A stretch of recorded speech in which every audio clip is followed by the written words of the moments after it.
Hello students, अपनी previous class में हमने स्टार्ट किया था algebraic method of solving linear equations और हमने दो मेथड सीखे सॉल्व करने के linear equations in two variable and the methods were first method is method of elimination by substitution. Second method that we have learned is the method of elimination by equating the coefficients of the linear equation. ये दोनों methods हमने अपनी previous class में किए. अब इन दोनों method के अलावा एक और मेथड बचता है अलजेब्राइक मेथड जो हम यूज़ करते हैं लीनियर इक्वेशन को सॉल्व करने के लिए, और वो होता है मेथड ऑफ क्रॉस मल्टीप्लिकेशन, जिसे हम आज करना सीखेंगे. तो चलिए स्टार्ट करते हैं. देखिए, आज का मेथड स्टार्ट करने से पहले मैं आपको कुछ बताना चाहती हूँ. हमारे जितने भी अलजेब्राइक मेथड है सॉल्व करने के लीनियर इक्वेशन को, वो तभी सक्सेसफुल हैं या वो हम तभी यूज़ करते हैं अगर इक्वेशन जो है हमारी, जो हमारा पेयर ऑफ इक्वेशंस है, उसका सिर्फ एक सॉल्यूशन होता है. ठीक है, एक सॉल्यूशन होने का मतलब क्या है? अगर हम ग्राफिकली बात करें, हमने ये रिलेशन देखा था कोफिशिएंट्स के बीच में और सॉल्यूशंस के बीच में कुछ रिलेशन होता है. यानी सपोज मुझे दो इक्वेशन दी गई है, जनरल फॉर्म ऑफ इक्वेशन में यहाँ पे लिख रही हूँ, ax(b) b1y plus c1 is equals to 0 and a2x plus b2y plus c2 is equals to 0. This is a general form of pair of a linear equation. तो हम algebraic method तभी use करेंगे जब इन दोनों इक्वेशन का single solution होगा. Single solution का कहने का मतलब क्या होगा? ये दोनों लाइंस क्या होंगी? इंटरसेक्टिंग. और लाइंस इंटरसेक्टिंग होने का मतलब क्या है? a1 बाय a2 रेशोज जो हैं इन कोफिशिएंट्स की is not equal to b1 by b2. अगर इन दोनों की रेशोज जो हैं कोफिशिएंट्स की, ठीक है, वो इक्वल नहीं है, तभी हम ये तीनों के तीनों मेथड यूज़ करते हैं सॉल्व करने के लिए. क्योंकि जब भी हम अलजेब्राइक मेथड यूज़ करते हैं हमें एक सिंगल सॉल्यूशन मिलता है. ठीक है, ये आपने पिछली क्लास में भी देखा होगा कि हमने जो दो मेथड किए थे सॉल्व, उसमें हमें एक्स वाई का एक पेयर मिला था. ठीक है, यानी हमारा सिंगल सोल्यूशन आता है. और सिंगल सोल्यूशन आने का मतलब क्या है? कि हमें जो लाइन्स है वो इंटरसेक्टिंग है एट वन पॉइंट. इंटरसेक्टिंग तो वन ही पॉइंट पे होगा. और इंटरसेक्टिंग होने का मतलब क्या है? कि उनके जो कोफिशिएंट्स की रेशो है वेरिएबल की, वो इक्वल नहीं है, तभी हम ये मेथड अप्लाई कर सकते हैं. अब हमारा method of cross multiplication. Method of cross multiplication हमारा क्या कहता है? चलिए देखते हैं. ये मेथड भी तभी सक्सेसफुल होगा जब इसका सिंगल सोल्यूशन होगा हमारी सिस्टम ऑफ लीनियर इक्वेशन का. कहने का मतलब है कि a1 by a2 is not equals to b1 by b2, या फिर मैं इस वे में भी कह सकती हूँ इसको, it is not equals to b1 by b2. कहने का मतलब है a1 b2 is not equal to b1 a2. कहने का मतलब है a1 b2 minus b1 a2 is not equals to 0. यानी this is the condition to apply the algebraic method of solving linear equation. ठीक है, अब जब हम मेथड ऑफ क्रॉस मल्टीप्लिकेशन करेंगे, उसमें भी हम देखेंगे there is a theorem result जो आपको प्रूव नहीं करना है, याद भी नहीं करना है. I am telling you just for the understanding purpose. ठीक है, उसके मेथड के बेस पे हम फिर ये मेथड सीखेंगे. So it is basically a theorem जो कहती है, क्या कहती है ये थ्योरम या ये मेथड जो हमें, वो क्या कहता है? Let a1x b1y c1 is equals to 0 and a2x plus b2y plus c2 is equals to 0. ये हमें सॉल्यूशन देगा. ठीक है, क्रॉस मल्टीप्लिकेशन से. ठीक है, अभी आप सिर्फ देखिए, समझिए, उसके बाद मैं इसको इजीएस्ट फॉर्म में आपको बताऊंगी कि किस तरह से याद रखना है इसके सॉल्यूशंस को. ठीक है, suppose be a system of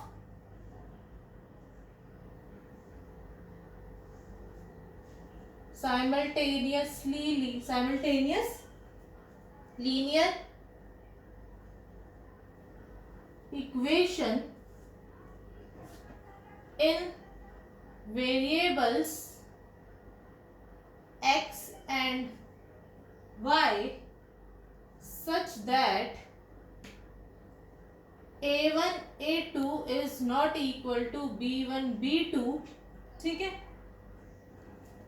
या फिर जिसको हम कह सकते हैं, या फिर A2, जिसको हम ये भी लिख सकते हैं A1B2 minus B1A2 is not equals to 0।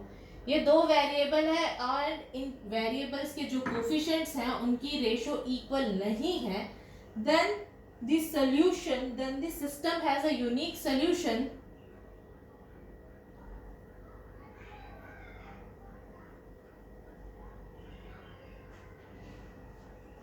Solution given by, solution क्या है वो देखिए, x is equals to B1C2 minus B2C1 upon में A1B2 A2B1। ठीक है, x की वैल्यू का सोल्यूशन होगा ये एंड y की वैल्यू का सोल्यूशन होगा हमारा ये is B1C2 minus B2C1 upon में सॉरी y की वैल्यू का सोल्यूशन हमारा होगा C1A2 माइनस C2A1 अपॉन में A1B2 minus A2B1। This is the solution. यानी ये कोफिशिएंट्स, ये हमारी, हम पहले जो हमारी जो इक्वेशन है वो इस फॉर्म की है, दोनों जनरल इक्वेशन, और हमारा यूनिक सोल्यूशन है। सबसे पहले देखेंगे यूनिक सोल्यूशन का मतलब सिंगल सोल्यूशन एग्जिस्ट करता है। सिंगल सोल्यूशन की कंडीशन क्या होती है ये, ठीक है, अगर ये कंडीशन सेटिस्फाई होगी तो इस सिस्टम के कितने सोल्यूशन होंगे, यूनिक सोल्यूशन। ये तो यहीं से आ गया। और वो सोल्यूशन क्या होंगे कि x की वैल्यू होगी B1C2 यानी कोफिशिएंट ऑफ y1, ठीक है, coefficient of y in equation 1 into C2 second constant, these are the coefficients. ठीक है ना, ये आपको पता है। ये हमारी वैल्यू होगी x एंड y की। अगर आप इसको याद रख सकते हैं, बहुत ईजी है इसको याद रखना। x की वैल्यू बेसिकली क्या होगी, ऊपर क्या आएगा B1C2 B2C1, नीचे वाला डिनोमिनेटर दोनों केस में सेम रहेगा। x आपको स्टार्ट करना है B1 और C2 से, ठीक है, y आपको स्टार्ट करना है C1 और A2 से, ठीक है। अगर आप इस फॉर्म में इसको याद रख सकते हैं वेल एंड गुड, नहीं याद रख सकते तो मैं आपको बताती हूँ कि आपको किस तरह से सॉल्व करना है। डायरेक्ट इस मेथड में पुट कर देंगे, बहुत अच्छी बात है भैया, आप कर लो, अगर आप इस तरह से कर सकते हो तो, याद रख सकते हो तो। लेकिन आपको ध्यान रखने वाली बात क्या है, अगर आपकी इक्वेशन इस तरह से दी है y minus 2 is equals to 3 and 3y minus 5 equal to minus 5, तो पहले आप यहाँ पे देखो इक्वेशन हमें क्या करनी है, दोनों जितने भी हमारा कांस्टेंट है राइट हैंड साइड में हमें 0 होनी चाहिए, तो ये होना चाहिए। इस तरह से इस फॉर्म में इसको कन्वर्ट करोगे, ठीक है। राइट हैंड साइड में ऑलवेज इक्वल टू 0 होना चाहिए, plus 5 is equals to 0 x, ठीक है। इसको इस तरह से लिख लीजिए, x plus Y minus 3 equals to 0, 5x minus plus 3y plus 5 equal to 0। तो ये आपके क्या आ गए, दो इक्वेशंस आ गई। इसको इस फॉर्म में लिख लिया, आपके राइट हैंड साइड में 0 होनी चाहिए, सेम इक्वेशंस बन गई।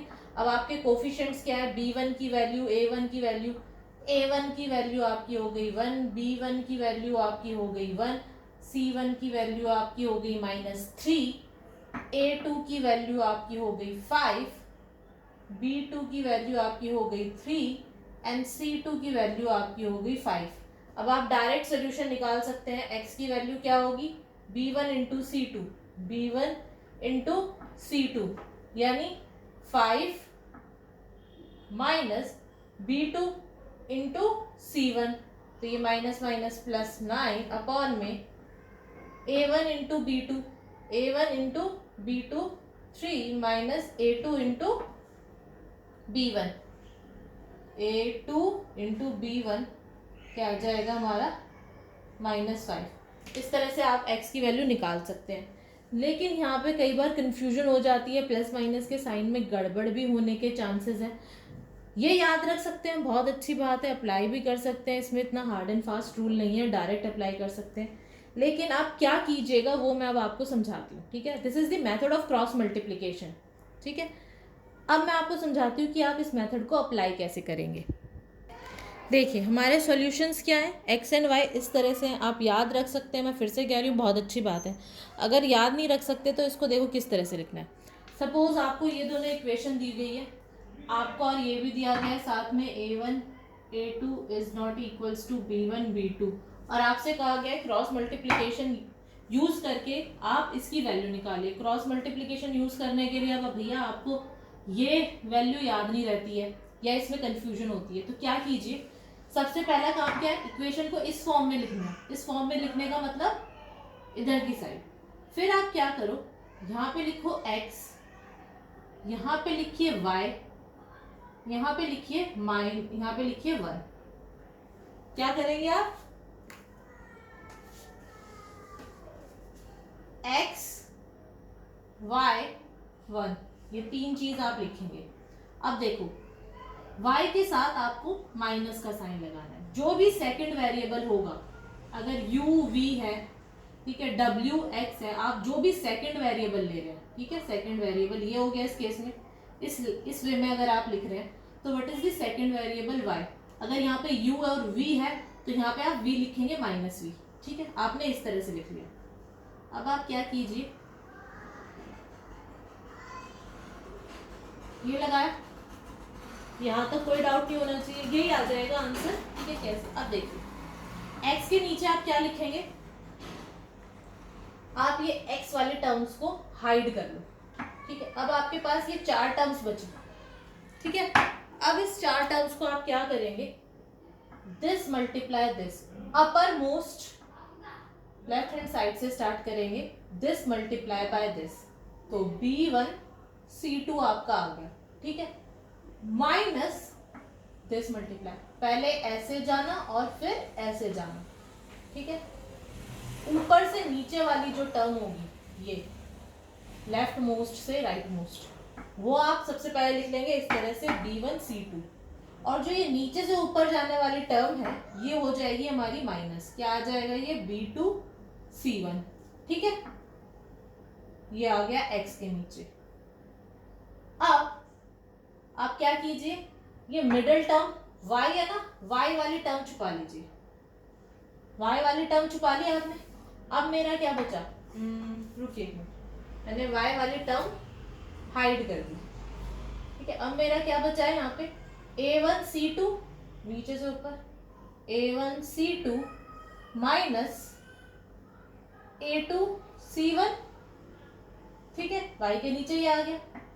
नेक्स्ट ये लिखिए, इसको छुपा लीजिए। अब 1 के नीचे आप क्या लिखेंगे, a1 b2 minus a2 b1। यहां तक कोई दिक्कत नहीं, ये तीनों रेशियोज हमारी इक्वल होती है। तो अब क्या करें, आपको x की वैल्यू निकालनी है, ठीक है। तो x को और इसको इक्वेट कर दीजिए, तो आपकी x की वैल्यू क्या आ जाएगी, x अपॉन में b1 c2 minus b2 c1 equals to a1 b2 minus a2 b1। और सिमिलरली जब आपको y की वैल्यू निकालनी है तो आप इन दोनों को इक्वेट कर देंगे। इन दोनों को इक्वेट करने का मतलब a1 c2 minus a2 c1 equals to 1 upon में a1 b2 minus a2 b1। यहाँ से मेरी x की वैल्यू क्या आ गई, b1 c2 minus b2 c1 upon a1 b2 minus a2 b1। आ गया ये, सॉरी ये मैंने ठीक लिखा है ना b1, हाँ जी ये आ गया। अब यहाँ से मेरी माइनस y की वैल्यू क्या आई, a1 c2 minus a2 c1 upon a1 b2 minus a2 b1, ठीक है। अब ये माइनस साइन में उधर ले जाऊंगी तो y की वैल्यू मेरी क्या आ जाएगी, a2 c1, ये माइनस का पॉजिटिव हो गया, a1 c2 अपॉन में a1 b2 minus a2 b1। तो वही वैल्यू आ गई एक्स वाई की, आपको याद करने की भी ज़रूरत नहीं। अगर आपको याद रहती है that is well and good, बहुत अच्छी बात है अगर आपको याद रहती है। अगर आपको याद नहीं रहती तो आप इस तरीके से करिए। इस तरीके से दो फायदे हैं। पहली बात, यहाँ पे जो प्लस माइनस का साइन होगा बी के साथ सी के साथ, उसमें भी आपको कन्फ्यूजन नहीं रहेगी। यहाँ पे आपको क्या करना है, सिर्फ इसको छुपाना है और क्रॉस मल्टीप्लाई करके लिखना है। ठीक है, क्रॉस मल्टीप्लाई किस तरीके से करना है, इस तरीके से। So this is the method of solving linear equation, और this is the method of multiplication. ठीक है, cross multiplication, method of cross multiplication for solving linear equation which has unique solution और वन सोल्यूशन। कहने का मतलब है विच satisfy this condition. तो अगर ये कंडीशन सेटिस्फाई कर रहा है, मैंने फिर से बताया आपको, अलजेब्राइक मेथड जितने भी हम यूज कर रहे हैं वो हम कब लगाते हैं, when it has a unique solution. तो यूनिक सोल्यूशन का मतलब ये वाली कंडीशन सेटिस्फाई कर रहा है, एंड सोल्यूशन क्या होंगे हमारे, ये आपको याद रहते हैं, वेल एंड गुड। याद नहीं रहते तो इस तरीके से आप इसको सॉल्व करेंगे। This is called the method of cross multiplication. चलिए अब एक क्वेश्चन देखते हैं। चलिए एक सिंपल क्वेश्चन से स्टार्ट करते हैं। हमारा क्वेश्चन है x plus Y is equals to 7, 5x plus 12y is equals to 7। अगर आपको सिंपली लिखा हुआ है सॉल्व, तो आप पहले जो हम दो मेथड हमने सीखे हैं, those were the easier method, आप उनसे इसको सॉल्व कर सकते हैं। ठीक है, अगर हमें नहीं दिया हुआ है, हमें स्पेसिफिकली बोला हुआ है कि सॉल्व विद क्रॉस मल्टीप्लिकेशन, तो आप क्रॉस मल्टीप्लिकेशन वाला मेथड यूज़ करेंगे। ठीक है, क्योंकि अब हम यहाँ पे क्रॉस मल्टीप्लिकेशन मेथड यूज़ कर रहे हैं, सीख रहे हैं, तो हम उसी से सॉल्व करेंगे। तो सबसे पहला क्राइटेरिया क्या होगा, राइट इट एज। सबसे पहले क्या करना है, हमारी लेफ्ट राइट हैंड साइड में क्या होना चाहिए, 0। तो हम इस इक्वेशन को कैसे लिखेंगे, x plus Y minus 7 is equals to 0 and 5x plus 12y minus 7 is equals to 0। First हम चेक करेंगे कि कोफिशिएंट्स की जो रेशो है वो क्या आ रही है, इक्वल नहीं है, तो यूनिक सॉल्यूशन होगा और हम क्रॉस मल्टीप्लिकेशन मेथड यूज कर सकते हैं। x minus y and 1। देखिए जब हमारे पास दो मेथड इतने अच्छे अच्छे इजी वाले थे, तो हमें क्या ज़रूरत पड़ी थी पंगा लेने की कि हम ये वाला मेथड यूज़ करें, कोई ज़रूरत थोड़ी ना थी। देखिए जो मैथमेटिशियंस होते हैं ना, वो बहुत ही स्मार्ट लोग होते हैं। They are not the hard working one. Hard working कम होते हैं, स्मार्ट वर्किंग ज़्यादा होते हैं। तो वो हमेशा ऐसे मेथड यूज़ करते हैं जिनसे उनको कम से कम मेहनत करनी पड़े और ज़्यादा से ज़्यादा सोल्यूशन अच्छी तरह से आ जाए। Since this is a numerical problem और छोटी सी प्रॉब्लम है, तो इसमें हम सब्सटीट्यूशन और एलिमिनेशन आराम से लगा सकते हैं, वो पहले वाले जो मेथड थे। ठीक है, वो यूज़ करके हम इसको सॉल्व कर देंगे। तो अब हमने ये क्रॉस मल्टीप्लिकेशन का मेथड इन्वेंट क्यों किया, देखिए जब आगे आपके क्वेश्चंस आएंगे ना, यहाँ पे तो ये नंबर्स दिख रहे हैं, आगे आपको नंबर्स नहीं दिखेंगे, आपको A B C D alpha beta gamma जब ये दिखेगा ना, तो उस केस में जो हमारी ये वाला मेथड है ना, ये बहुत ही ईजी हो जाता है यूज़ करना। तो इसलिए ये मेथड इन्वेंट किया गया है। अगेन कभी भी मैथ्स करें ना, तो ये सोच के मत कीजिएगा कि हमें मेथड जो दे रखा है बहुत ही मुश्किल वाला दे रखा है, इसकी ज़रूरत क्या थी या क्यों यूज़ किया। आगे आपको बड़ी बड़ी इक्वेशन सॉल्व करनी पड़ेगी, तो उस केस में ना आपका क्रॉस मल्टीप्लिकेशन मेथड बहुत अच्छा है। आपके मैथमेटिशियन, फिर से बोल रही हूँ, हार्ड वर्किंग नहीं है बिल्कुल भी। Mathematicians are the smart workers. ठीक है, स्मार्ट वर्कर्स हैं, वो स्मार्टली यूज़ करते हैं, ब्रेन को यूज़ करते हैं, लेज़ी होते हैं ये मान के चलो। तो ऐसे ऐसे मेथड इन्वेंट करेंगे जिससे आपको कम से कम मेहनत करनी पड़े।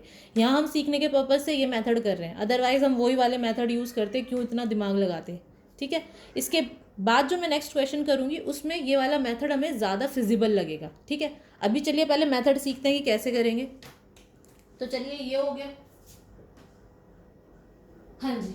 तो x के नीचे क्या होगा, x वाली हम ये वाली लेंगे, x वाली टर्म्स मैंने छुपा ली, तो ये क्या आएगा, 1 into minus 7 is equals to minus 7 minus 12 into minus 7, 12 into minus 7 is nothing but 84। तो यहाँ पे माइनस है और ये माइनस 84, तो ये प्लस 84 हो गया। y के केस में क्या करेंगे, y वाले टर्म्स छुपा लेंगे और इन दोनों को मल्टीप्लाई करेंगे, तो ये क्या आ जाएगा, again minus 7 and minus minus plus 35। ठीक है, 5 7 जा माइनस 35 और बीच में माइनस होता है, वो माइनस और इसका माइनस प्लस 35। लास्ट ये वाली चीज कांस्टेंट टर्म हमने हाइड आउट कर दी, तो हमारा क्या आया 12 माइनस 5। ठीक है, तो हमारा क्या आ गया x अपॉन दिस इज 4 3 7, तो ये आ गया हमारा 77। ठीक है, इक्वल्स माइनस वाई अपॉन ये क्या आ जाएगा 28 एंड 1 अपॉन में ये आ गया हमारा 7। ठीक है, तो x की वैल्यू क्या आ गई हमारी, x की वैल्यू हमारी आ गई 77 अपॉन में 7। ये इस तरह से लिखिए x अपॉन में 77 is equals to 1/7। This implies x is equals 77 upon में 7 is 11 and y minus y is equals to minus y by 28 is equals to 1/7. This is implies y is equals to minus 28 upon में 7 is equals to minus 4। ठीक है, तो हमारी value हमारा solution क्या आ गया x is equals to 11 and y is equals to minus 4। This is a solution. ठीक है, सॉल्व हो गया क्वेश्चन, इजी था, इजियर मेथड से हो गया। अब हम एक नेक्स्ट क्वेश्चन देखते हैं जो छोटा सा ट्रिकी है और प्रूव करने के लिए आपके बोर्ड एग्जामिनेशन में ये क्वेश्चन आया हुआ है, तो चलिए करते हैं इसको।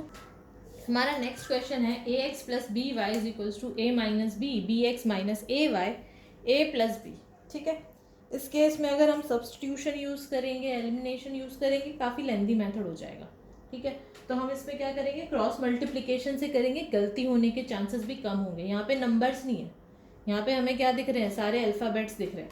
अब ये देखिए यहाँ पे क्या है, a minus B A plus B, ये कांस्टेंट टर्म है, तो इससे हमें समझ में आ जाता है जो वेरिएबल है यहाँ पे क्या है x एंड y। तो सबसे पहला काम हमें क्या करना है, इसको हमें स्टैंडर्ड फॉर्म में लिखना है इस इक्वेशंस को। तो वो क्या आएगा a x minus b y minus a minus b equals 0 और बी एक्स को आप इस तरह से लिखिए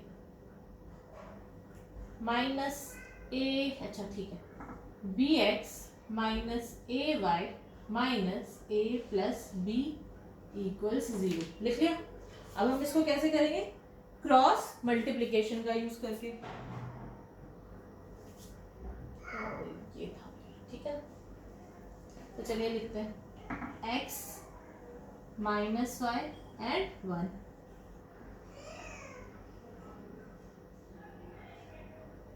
क्या करेंगे, x वाले टर्म को हाइड करते हैं, तो क्या आएगा ये minus A plus Y into A plus B, इन दोनों का मल्टीप्लिकेशन एंड साथ में माइनस। क्यों माइनस, क्योंकि ये वाली टर्म मेरी क्या है माइनस की। ठीक है, नेक्स्ट इन दोनों का क्रॉस मल्टीप्लिकेशन। अभी देखिए माइनस माइनस, यहाँ पे तो माइनस है, माइनस माइनस क्या हो जाएंगे प्लस, तो ये मेरा माइनस माइनस प्लस, और यहाँ पे जो माइनस है वो माइनस ही रहेगा, यानी a इंटू ए, सॉरी यहाँ पे मैंने क्या किया था, यहाँ पे मेरा b आएगा भाई, हाँ a into A minus B. ठीक है, ये आ गया। अब y प्लेस पे क्या करेंगे, y वाली टर्म हाइड कर लेंगे, इन दोनों को करेंगे, तो ये क्या आ जाएगा a into A plus B minus this multiply by this and this multiply by this minus this multiply by this, this is minus b a minus b, और यहाँ पे माइनस ऑलरेडी है, तो it is plus b a minus b। ठीक है, next last में constant term वाला हमने हाइड कर लिया, सो माइनस ए स्क्वायर, और ये क्या हो जाएगा माइनस माइनस ये हो जाएगा माइनस बी स्क्वायर। ठीक है, यहाँ तक क्लियर है, कोई डाउट? तो हम ब्रैकेट ओपन कर लेते हैं, तो ये क्या आ जाएगा, ये मेरा आ जाएगा minus B A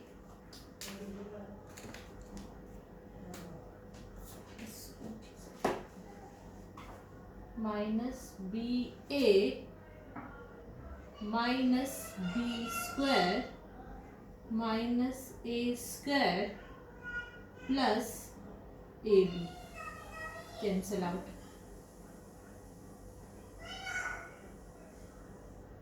this is minus A square minus A B plus B A minus B square. Sorry, ये रिटर्न है. Minus A B plus A B cancel, और ये क्या है हमारा minus A square minus B square. तो मेरा आ गया एक्स अपॉन में minus B square minus A square Y minus A square minus B square and 1 A square minus B square. अब इक्वेट कर देंगे तो x की वैल्यू मेरी 1 आ जाएगी और y की वैल्यू मेरी -1 आ जाएगी. ठीक है, इजीली हो गया ये क्वेश्चन सब्स्टिट्यूशन से ज़्यादा. सो this is the method of cross multiplication. ठीक है, method of cross multiplication of solving linear equation. So this is another method जो आपको करना है अगर आपके एग्जाम में आता है कि simply solve the equation, then you can use any method. और अगर आपके इस तरह के क्वेश्चन आते हैं देन आई वुड सजेस्ट कि अगर नंबर वाले क्वेश्चन नहीं है, ज़्यादातर अल्फ़ाबेट्स दिए हैं, तो ये वाला मेथड कीजिए. ये वाला मेथड ज़्यादा इजीली हो जाएगा. कई बार क्या होता है ना कि आपको जैसे ये क्वेश्चन दे दिया और कहा है कि आपको समथिंग प्रूव करनी है कि x की वैल्यू यहाँ पे तो 1 और y की वैल्यू -1 में आ गई, नंबर्स में आ गई. बट कई बार आपको प्रूव करनी है कि x की value a square minus B square आई है, y की value b square minus a square आई है. तो आप क्रॉस मल्टीप्लिकेशन से करेंगे तो आपका काम ज़्यादा ईजी हो जाएगा. ठीक है, otherwise you have 3 methods in hand. You can use whichever method you want to use. If there is only solve the question is written, अगर आपको मेथड भी स्पेसिफाई किया गया है कि solve the equation by using this method, then you need to do that specific method. ठीक है, तो चलिए, this is for today's class. तो आपके तीनों मेथड्स हो चुके हैं. एल्जेब्राइक मेथड हो चुके हैं तीनों इक्वेशन को सॉल्व करने के लिए. तब तक आप इन क्वेश्चंस की प्रैक्टिस कीजिए क्योंकि प्रैक्टिस बहुत ज़रूरी है. इस तरह के क्वेश्चंस आपके बोर्ड एग्जामिनेशन में आ सकते हैं और प्रैक्टिस मैंने आपको बताया था कॉन्सेप्ट क्लियर करने के लिए भी ज़रूरी है. So thank you for this class. We will do another concept in our next class. Thank you.